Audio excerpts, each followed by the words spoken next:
Hi everyone, now Nick and I are joined by Richie Migliore. So happy that Richie's joining us here today. Richie, thank you so much for being here. Well, thanks for having me. It's an honor and a pleasure to be here with you guys. And Nick and I had success together at different points of our careers together, and nice to be here with a Hall of Famer. Oh, just kidding. For people that don't know, I mean, this guy here, everybody has an injury or everybody has something, gone on their lives with a painful thing, but have you ever seen his whatever you want to call it? I know one thing, when he goes through the airport, before he even gets there, he could be in his car and it goes off. I mean, the thing about it is, it's amazing, because I've seen him go through so much hell and perseverance. I've gained so much respect from him. And I'll get right to the point. When Richie was a young guy, like everybody else, I mean, look at me when I was a young guy, but he came across as, this brash little kid that, young guy that just didn't have any whatever, but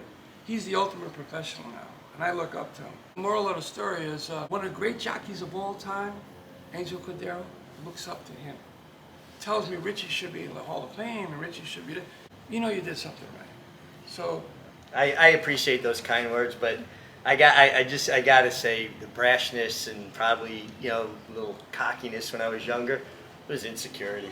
I mean, I got to the track when I was 14 years old. I was living in a tack room at Belmont, and I had to act as if I belonged there. I had to fake it till I make it, kind of thing.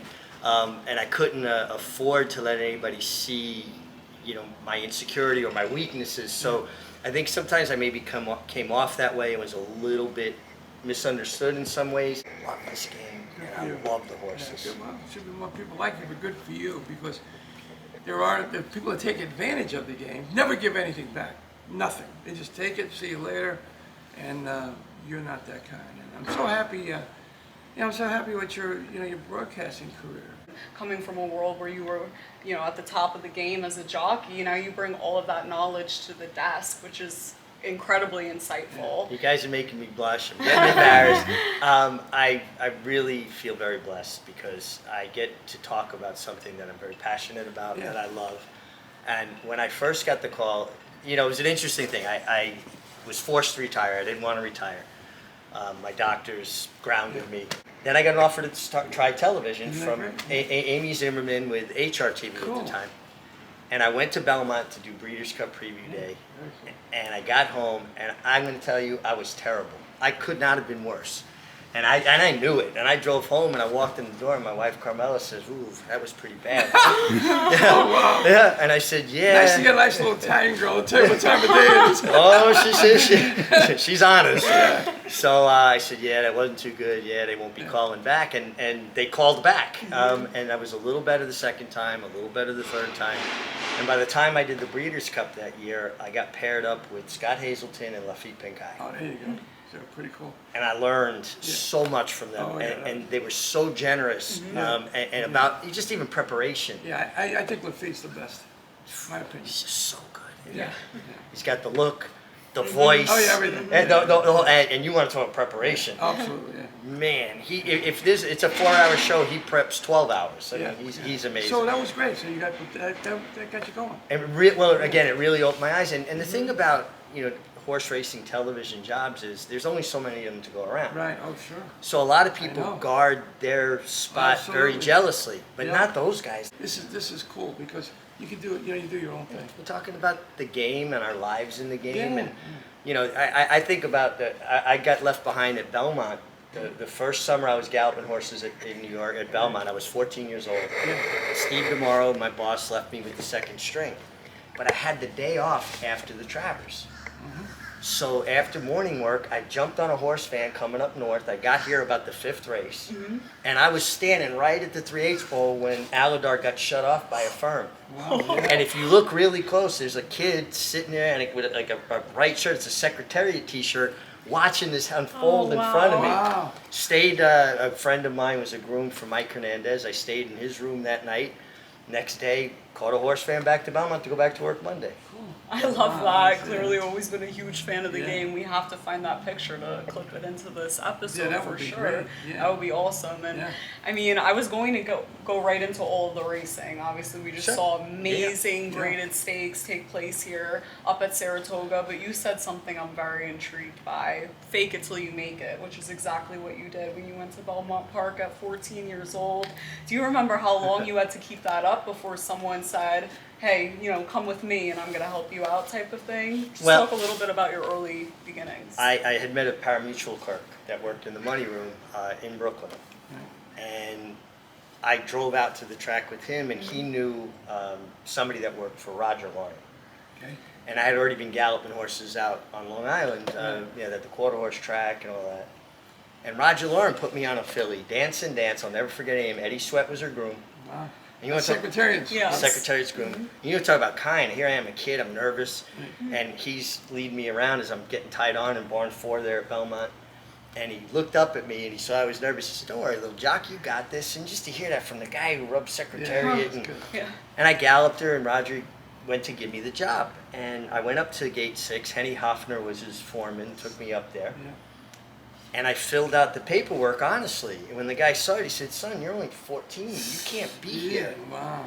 So they obviously weren't going to license me. And then Roger wanted to send me to his dad, Lucian, in Holly Hill, South Yeah, Carolina, yeah. to the training center. But I'm a New York kid. Yeah. Just galloped a horse at Belmont on the main track. Yeah.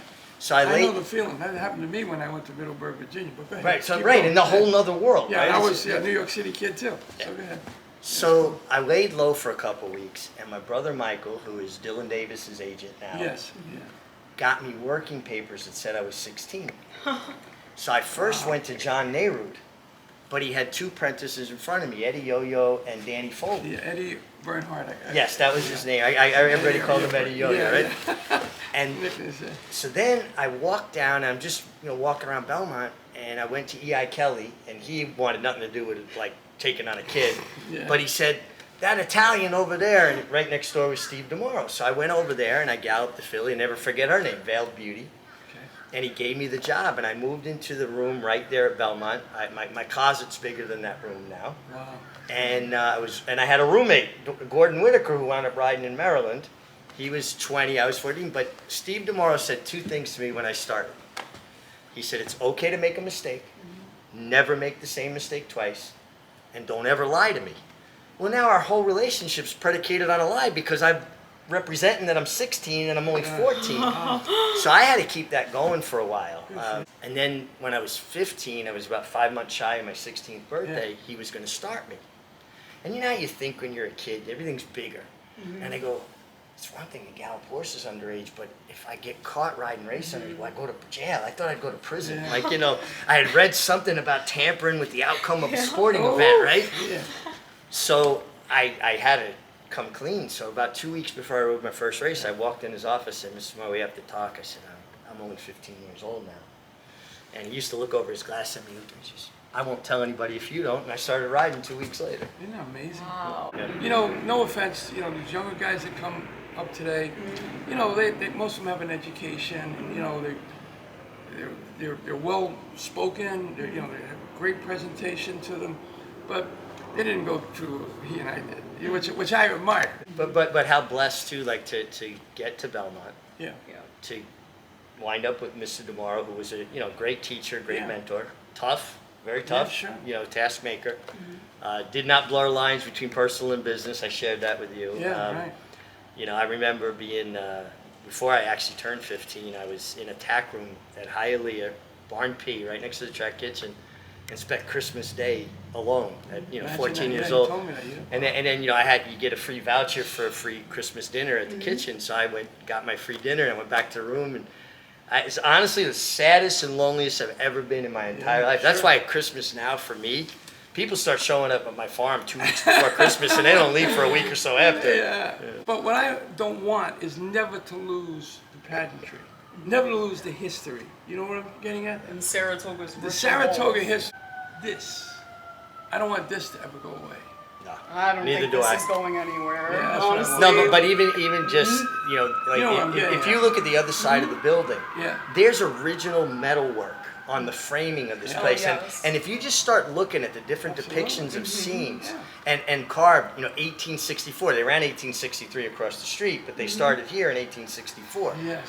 And that's all carved into the fabric of this amazing, place. It's really interesting you bring that up because I've been coming here since I was a little girl, like since I was 3, 4, and I just noticed the carvings Yeah. on the racetrack on the other side, and I was like, wow. And then you just shared with me that Fourstardave is buried in back Clare at Clare Court. Court.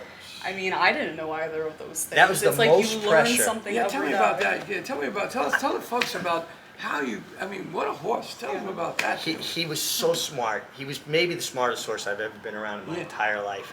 He would just look at things and he would figure it out. He'd hear a camera click and he would just stop until the shutter stopped, and then he'd walk on again. I rode him into the bar at Ciro's when they had the day for him, when they named the street after him. They gave him the key to the city. They wanted a photo op. And they said, "You think he'd go in the bar?" So if he's game enough to go in there, I'll ride him in there. And I had to No duck under the way. framing You and went win in it. there? And I thought he was going to order a Guinness. I swear to you. Oh my God. But his last win up here, we kind of knew he had lost a little step. He wasn't quite as good, but he got into a race that the only way I felt like he could lose is if I made a mistake. Really? And everybody, the anticipation, every fan, even walking in that day, I was getting stopped every 3 feet about, Dave gonna do it, Dave gonna do it. And if he doesn't win this race, the streak ends. And my biggest thing was I just wanted to get into the first turn in a good spot. That's what Johnny does good. Johnny And gets his position going forward, Yeah, gets that yeah, good spot. But by the time I got to the first turn, I was laying third on the rail. 2 horses are dueling, and I got a gap like 2-3 lengths to the next horse. Yeah. So I made the corner into the backstretch, and then I put him in the clear. I said, I ain't getting trapped anywhere. That's smart, yeah. And then he won, and I very rarely have noticed the crowd, very rarely hear the announcer. You're just so much in your own world, And that day, I heard the crowd. At the 8th ball, I'm hearing the crowd. And I could hear. Could jockeys hear the crowd? Like, could you hear that? Every once in a blue moon, if the wind's right at Aqueduct, you hear them. Yeah. But usually I'm just like so locked into what I'm doing. California, you always hear them because they got speakers in the infield. Okay. Because you got crowds in the infield. Yeah. So like when I won the Pacific Classic on student council, I went after Lava Man, turned it for home, and I figured this is going to be a battle. And Lava Man had nothing. So now I hit the front at the 3/16 pole, and my horse got lonely. He's by himself, and he's like half pulling up. And I hear Trevor Denman go, "Awesome Gem, coming like an express train on the outside." So I went left-handed, and I came out to meet him. I didn't have to look because he told me. Wow. And then my horse felt him and went on and beat him. That's really cool. The other time, Nick, Yeah. when I broke my neck in '88, the first week they didn't even know if I Imagine was that, going to make folks. it, right? Ladies and gentlemen, he broke his neck. Then I spent about 3 months, a month and a half in the first hospital and a month and a half in the rehab hospital. Jesus. And I got out, and I wound up riding on Thanksgiving Day. I got hurt on Memorial Day. Right. My first mount was on Thanksgiving Day. I turned for home, and I hit the lead, and I'm riding, and my stick's down, and I'm just hand riding, and I hear Marshall Cassidy go, "Richie Migliore and his comeback ride in front by 3." I started crying. Oh. From the 8th pole to the wire, I'm seeing freeze frames of everything I went through to get back to this point. My goggles are filling up, they're fogged, and I'm just crying the whole last 1/8 of a mile. Wow. You know, it was interesting for years. Bill Bolin was never a full-fledged steward, but he did run the film review for NYRA. Okay. And you would do something. You take a little shot. You know where the camera scene changes at the Yeah. 3.5, where I can maybe take you out of the spot without getting taken down. And Bill Bolin knew all these tricks, right? So you have to go for film review. You're looking at maybe a potential suspension, and you'd go in there and start with some song and dance. Right. Bill, my horse changed leads. He fell in a stride. Then he touched my hip. He turned. All nonsense. And he would just look at you, and you were embarrassed. Yeah, because he was a jockey. Because he knew. He was a great guy. Well, at 16, he won the Kentucky Derby. At 16 At years 16 old. years Oh, old. wow. Bill Bolin. On middle ground, and he also won the Oaks the same year. And Yeah. he tells a great story. He won the Oaks the day before. He comes out to the paddock to ride the Derby. Max Hurst trains the horse, middle ground. Great Max. And Mr. Bolin told me he was nervous, and when he was nervous, he would yawn. So he's in the paddock yawning away, and Max Hurst goes, "Did you go out last night after you won the Oaks?" And he's yelling at him, and it was just because he was nervous that he was yawning. Hey, by the way, can we get to some serious stuff where I have to disagree with you? Yeah, Yes, let's go. absolutely. I mean, Yeah. I was gonna say it's the perfect segue. All this knowledge that you have about racing and riding Yeah. lends to Yeah. your job on the desk now, Sure. and that's why I pay very close attention. You know, when you're talking about horses, because you've been around, as you said, you've always loved the game. You have the historical references, and you have the comparisons as well. And we saw some amazing races here at Saratoga on Travers Day. I can't wait to talk about Thorpedo Anna with you. But I'd love to start with Sovereignty. What were your thoughts on his performance? You put up a tweet after the race that Yeah, which I've been getting nothing but grief for ever since. But I really wish people would pay attention to the wording of the things I say. I said he's as good. I didn't say he's Yes. the best 3-year-old I've seen since Spectacular Bit. He's as good. That means he could be as good as 4 or 5 others that I've liked over the years. Then somebody else jumped in and they were throwing a bunch of 4 and 5-year-olds at me. I specifically said 3-year-olds. Yeah. I'm emotionally invested in this. So obviously for my job, I have to be professional. I have to bring facts to back up. Yeah, cool. But Sovereignty made me feel Saturday Yeah. like I was 12 years old watching Forgo catch Honest Pleasure Yeah. in the Marlboro Carrying Cup. 137 37 pounds. pounds. Yeah, whatever the hell it was. And Willie Shoemaker. Shoemaker and Holy Shoemaker. Honest Pleasure, who was a Was on very fire. good horse, Oh, was yeah, 3 in he sure front, was. carrying 120. What about Sovereignty? No, so for me, I'm covering the races. There's obviously a level of professionalism, but I'm standing down there in the winner's circle, and for that brief moment, I'm 12-year-old Richie Migliore going, I want to be a part of this game. And if can convey to people that excitement, that feeling of what wanted me to be a part of this game, maybe I make them a part of this game for the rest of their lives, the way Forgo and that generation of Yeah. horses made me a fan. So I obviously, like most people, have become a Sovereignty fan. You Sure. almost have to be. Yep. Kaylie brought this up to me last winter. She goes, I really like this 2-year-old. I said, let's see what happens. So then I watched him win the Fountain of Youth. Okay.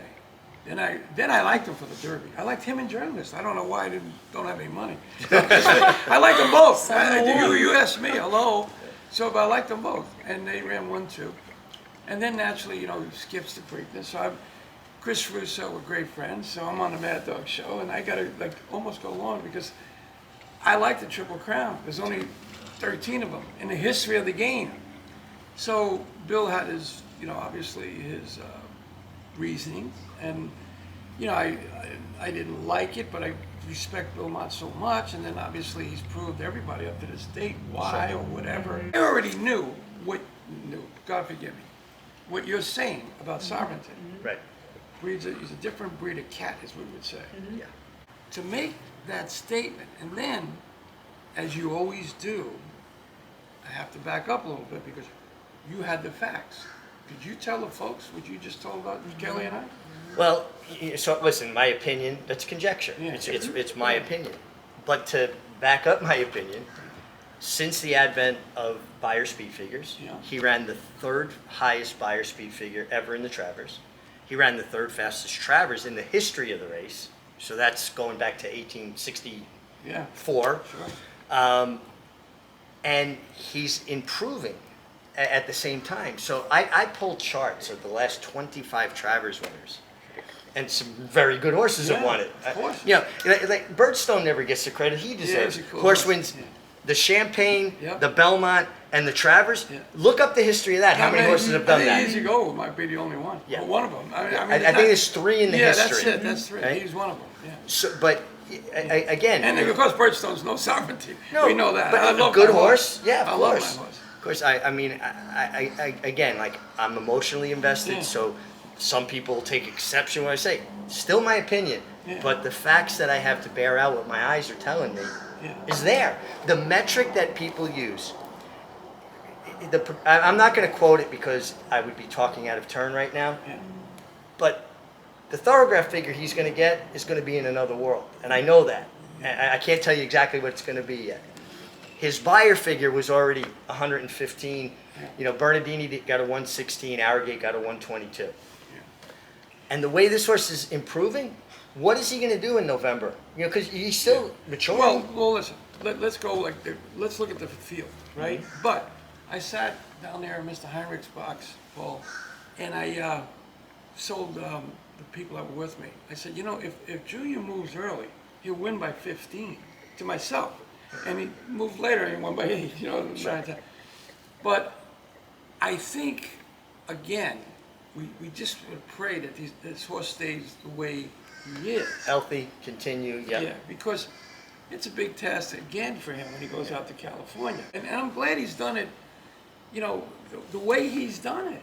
You know, and then when you rattle off the races, man, they're pretty good. You know, when you say the Kentucky Derby, you say the Jim Dandy, you say the Belmont Stakes, and the Jim Dandy, and the Travers, you're now in a situation where not many horses will even take that route. You know, crazy stuff. Like you, as a fan, I was very disappointed you go to the Preakness. Sure. As an analyst, a broadcaster, I'm never going to question a trainer's decisions on their horses. They live with them. You live with your horses. He lives with his horses. I don't know what's going on behind the scenes. Yeah, of course. And I think it would be disrespectful for me to ever question that. I can be disappointed that we didn't see potentially a Triple Crown winner. I think it's safe to say, which I hate using that word, he probably would have won the Triple Crown. It feels I like mean, that. but we don't know why. Only he knows. Sure. Bill does. But look, at the end of the day, you have a great horse in racing right now. His name is Sovereignty. And they made a big point that they wanted to continue, you know, running him as a 4-year-old as well. So I'd imagine that every move that they make, or that they have the intention. I think he better run as a 4-year-old. And I'll tell you why. Because of their sportsmen, and there's nothing wrong with the horse, right? Sure. And knowing Sheikh Mohammed, I've met the gentleman. He's a real gentleman, in my opinion, and he loves his horses. Let's hope that's true, because that would be a sin if you retired. Yeah, I agree with that. If he was okay. You know. Someone threw up Justify to me, and listen, Justify was brilliant. He won the Triple Crown. You know, you can never take that away from him. But I think that it's something you've got to make a clear distinction. What is greatness and what is brilliance? Brilliance is a shooting star. It's there and it's gone. Greatness is sustained excellence over a long period of time, and that's what I'm starting to see with Sovereignty, right? So I hope that it bears out that he has a comprehensive 4-year-old campaign, and we get to see his full greatness. Well, I'm sure that parts of it, and I'm sure you agree, Richie, it's not just numbers. For me, you know, even though you just backed him up with numbers and stats, it's not even just about that. Some horses, you know, you can be the fastest horse in the world. You can win all the grade ones you're supposed to win that year. Yeah. You might not have a ton of fans, though. To me, it takes a really special horse to have fans, like a fandom, and that horse has that aura. But I fell in love, and I was more fans of horses like a Creme de la Fête, who, you know, won 49 out of 150 races, right? I won 16 of them. Castle Knight, you trained him. Yeah, you won. Yeah. He was a horse that, if the horse got a neck in front of him but didn't get away from him, he was going to come back and beat him. Give me, I say it all the time on the shows, and how about Albert the Great? You won the Dwyer on. Albert the Great won 4 in a row, won the Dwyer. Yeah. He took me off. We would have won the Jim Travers, but I don't know. You know, I don't even know why I took you off. I know. You know what happened? I remember Mr. Farmer. I said to him, "Well, we'll take the blinkers off. We'll use another jockey. Like, you know, we'll make every change. Change everything up." But I don't know, Richie.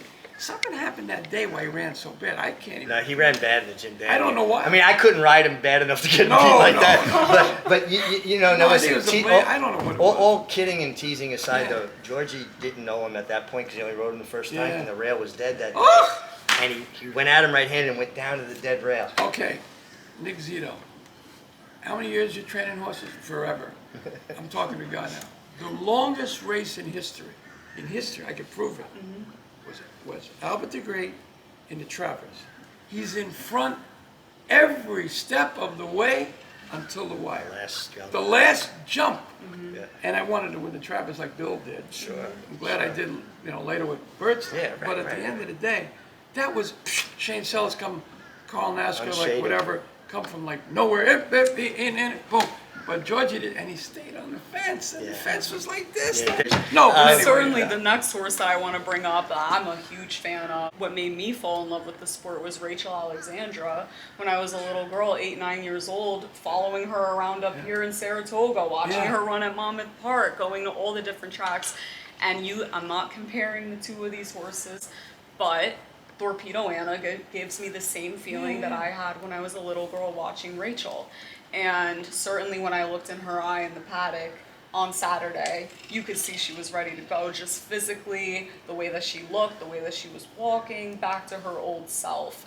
Well, when I imagine we all kind of had the fear, you know, that maybe she didn't return the same. I watched her all winter when she would chip in Oak Lawn for the 2 races she won there.